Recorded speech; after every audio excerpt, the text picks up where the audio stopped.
Hello and welcome. I'm Reverend Nhien, founder of Evolving Enneagram and the author of The Enneagram of the Soul, a 40-day spiritual companion for the 9 types. And I'm Angela Joy, Evolving Enneagram faculty. If you've been seeking a compassion-based contemplative approach to Enneagram-informed transformation, you are most certainly in the right place. This is where contemplation meets the Enneagram. So we are in our final week of a 12-week Sunday Talk series based on the theme Evolving Toward a Unifying Vision. The specific theme for last week and this week has been Contemplative Activism Next Steps. Last week's talk was titled Be, See, Love, Contemplation in Action or In Action. And then this week's talk is titled Engaging from Interior Silence, Solitude, and Stillness. So we'll take today in 3 parts. I'll open by exploring the importance of silence, solitude, and stillness to engaging in a skillful and loving manner. Then in part 2, Angela will explore the cultivation or practice of silence, solitude, and stillness. And then in part 3, I'll offer invitations to cultivate contemplative silence, solitude, and stillness based on the 3 Enneagram Centers of Intelligence. And I want to say that that's deeply informed by the work of Christopher Heuertz, to give credit where it's due. So let's begin. So I'd like to begin by stating simply that contemplation is countercultural, especially here in the United States where we are based, right? So we are inviting you to a path we recognize that is very different from what much of the Western world, particularly like the Western self-help world, is offering, right? How often do we see, here are the 5 steps to changing the world, the 3 steps to transformation. And if you just do what they've prescribed, then you'll have the better life that you're seeking. As if, right, as if our spirits or our souls even operated with this kind of mindset, right? Or on that kind of like time, on any timeline at all. So I say this to say that some of you may hear today's call to silence, solitude, and stillness as a relief, another excuse to check out. And we just want to say, we hope you don't. We hope you take this invitation to deeper contemplation as a way to more deeply check in. And there are others who, like Angela and I, might tend toward action and assertion, or who maybe even turn to us in this series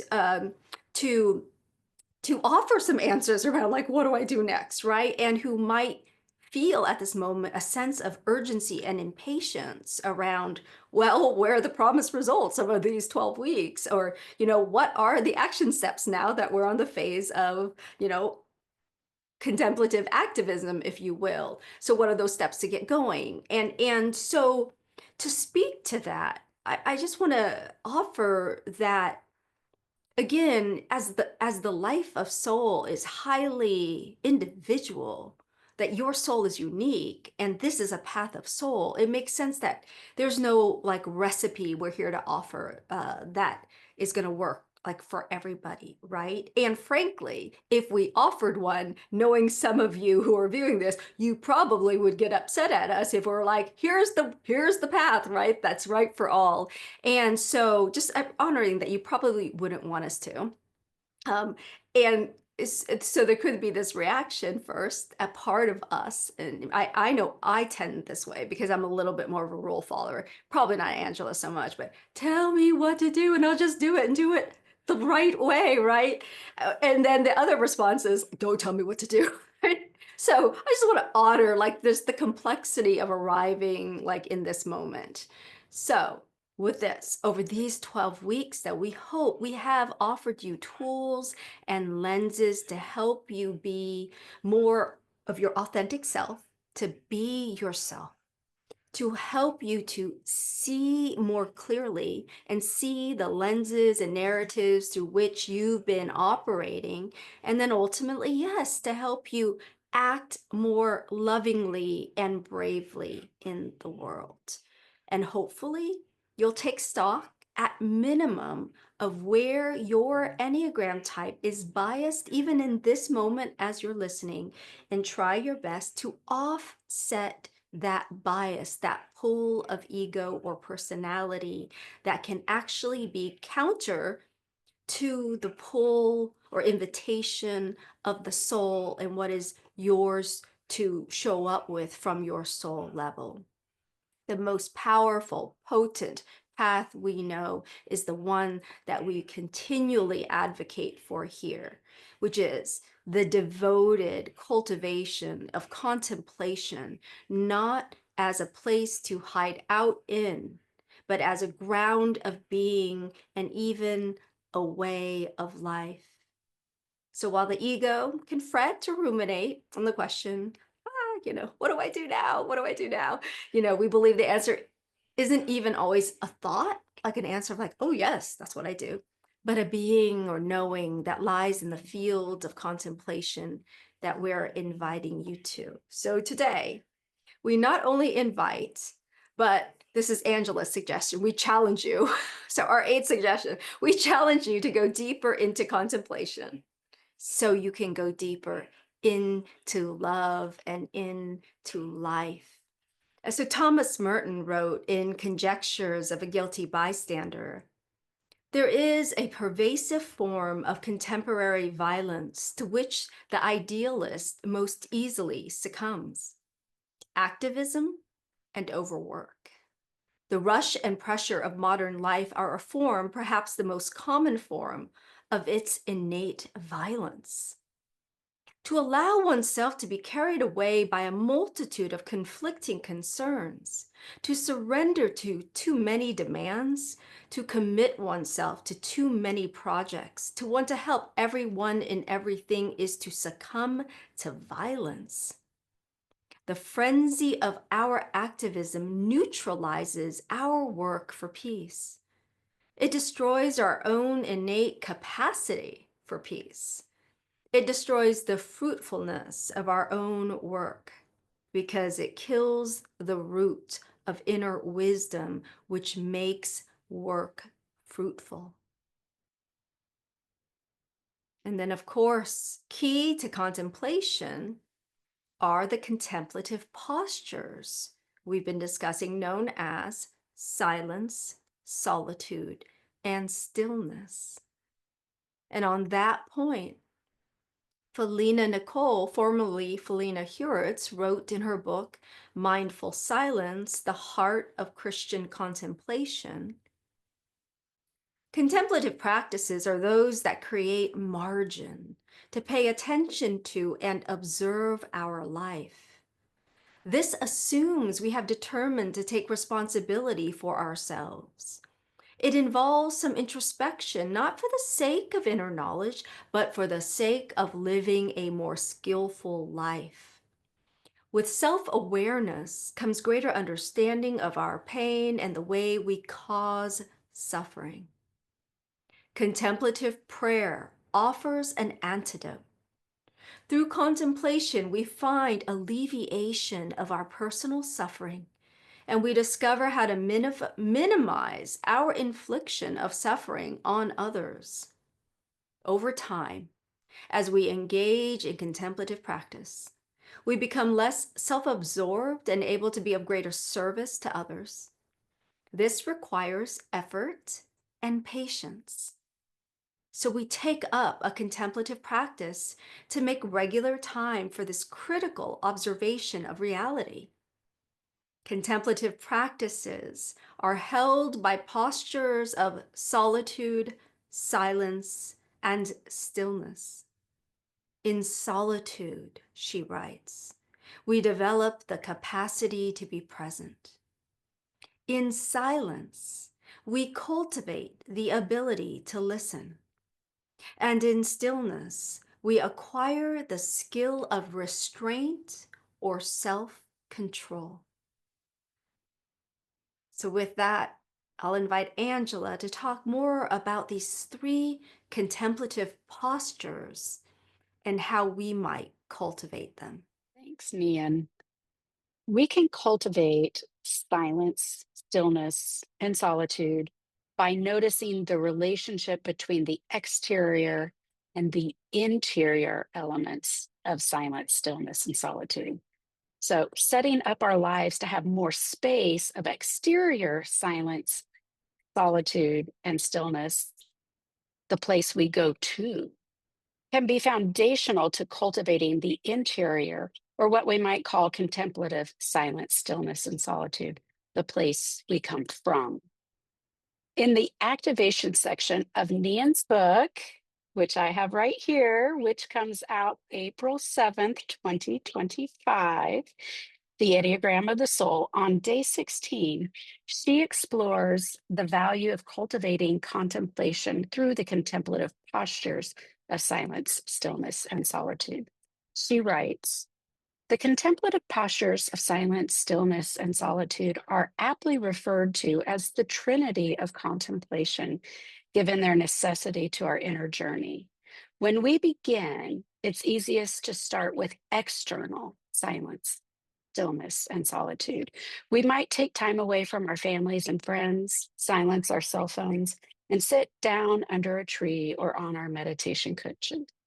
Eventually, we cultivate an inner silence, stillness, and solitude, a kind of sacred inner space, a quietude, a clearing, and even a light within ourselves that we find persists even amid the bustle of everyday life.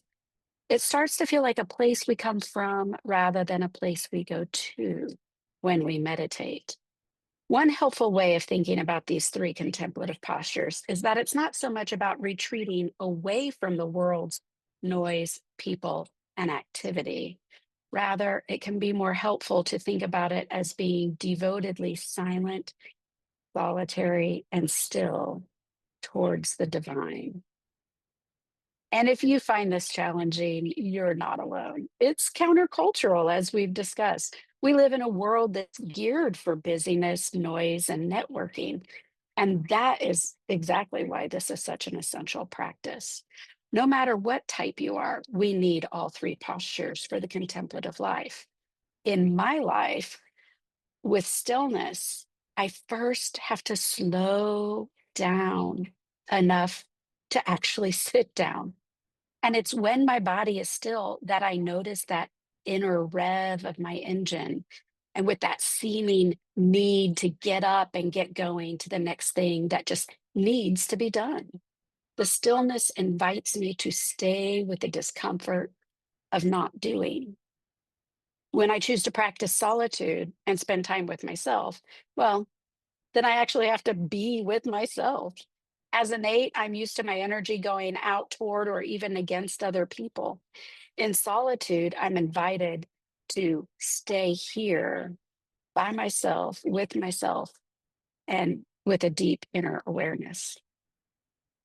And when I silence the external noise, it might be the first time in the day that I even hear my inner voice, who, trust me, has a constant stream of chatter.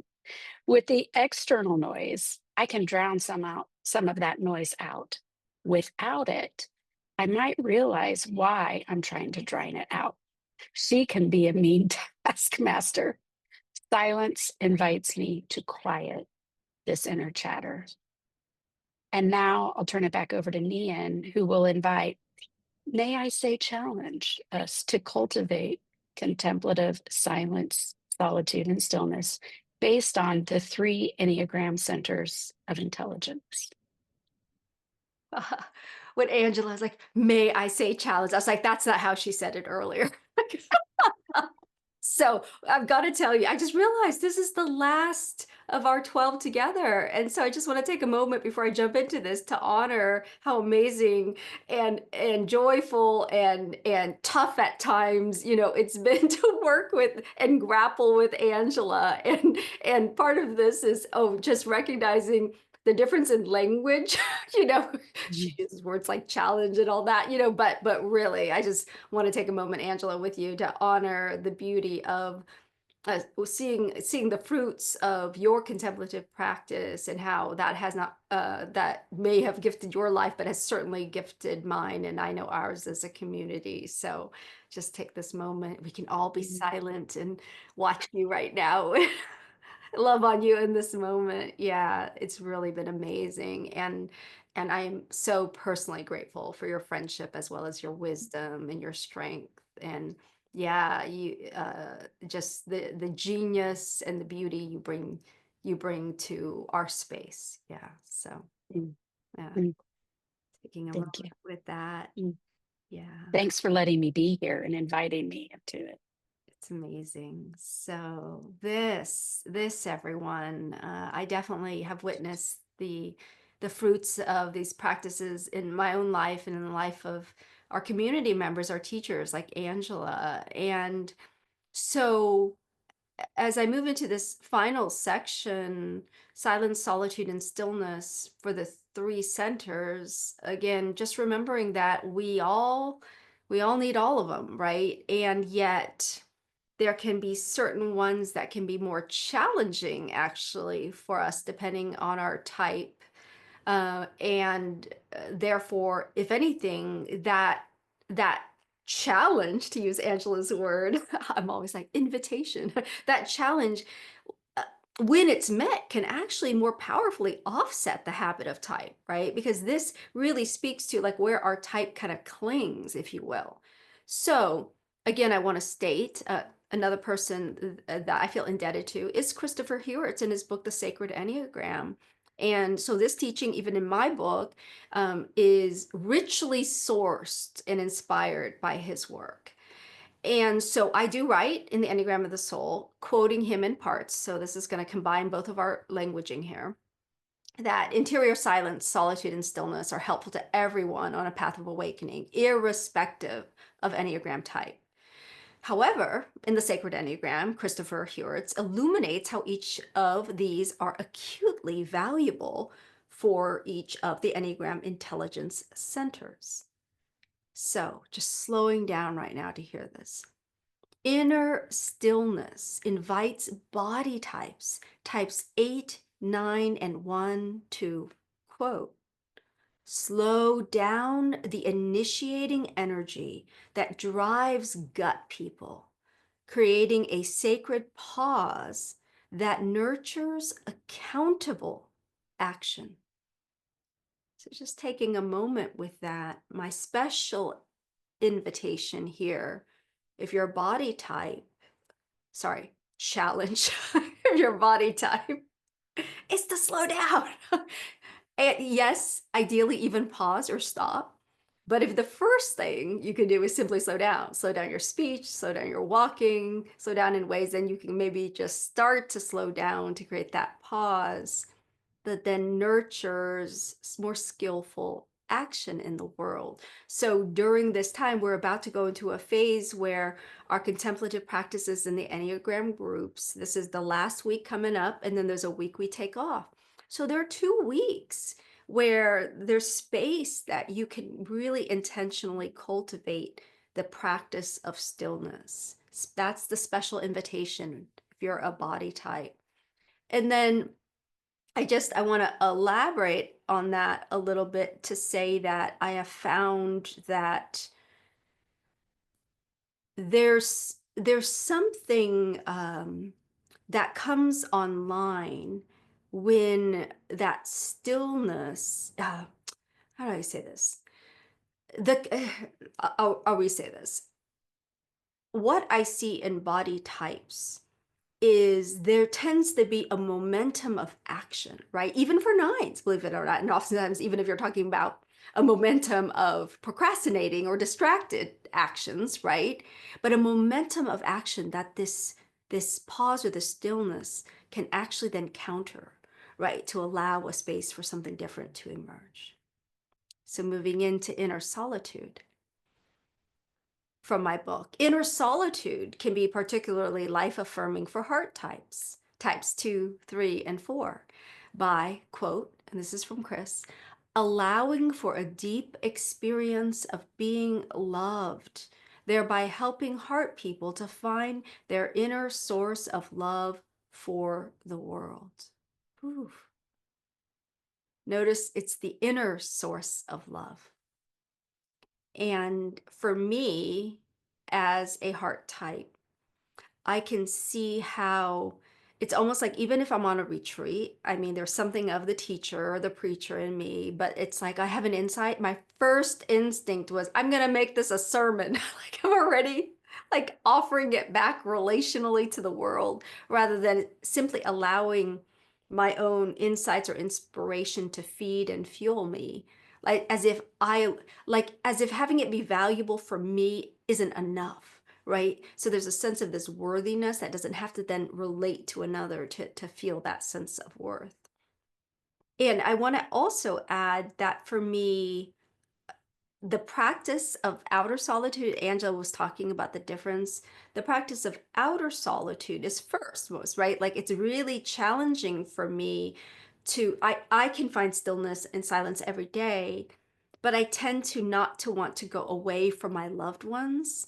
And so I actually intentionally will do solitary retreats or retreats where I'm not even journaling or reading. So because that can feel relational for me sometimes. So that's just a little bit of a tip for like helping to kind of go there, if you will. And if a day long or weekend retreat sounds so big for you, take a 30-minute walk in the park, right? Where you're not texting about your walk to somebody else, right? So that's one way you can do it. And then finally, inner silence. Inner silence can be especially grounding for head types, types 5, 6, and 7. Quote, to arrest their mental obsessions and cultivate quiet to achieve a grounded peace. Yeah. And so again, we start with outer silence, as Angela mentioned, that can help. First, turn off the television, turn off the news, right? Find a place where there's outer silence, but also recognize with compassion for yourself that in the midst of outer silence, it can seem like, oh my God, my inner voice is really, really loud now. Like we start to like attune to it in a different way and just recognize that there's nothing wrong with you if that happens, that that's normal. But the willingness to stay with that, to the willingness to allow that to happen. I've heard that head types in particular, they're like, yeah, that voice doesn't go away, but it might become like, you know how that television, when it's blurry, it has that fuzziness, or the radio. So it's not like as coherent voices that are like domineering in you, but it becomes like a buzz in the background as long as you don't try to shush it, but also if you don't feed into the voices and go follow along, that train of thought, if you will. So let it be background buzz to cultivate your inner silence. So for the body types 8, 9, and 1, the challenge is to really create some intentional spaces and times for stillness, or at least for slowing down.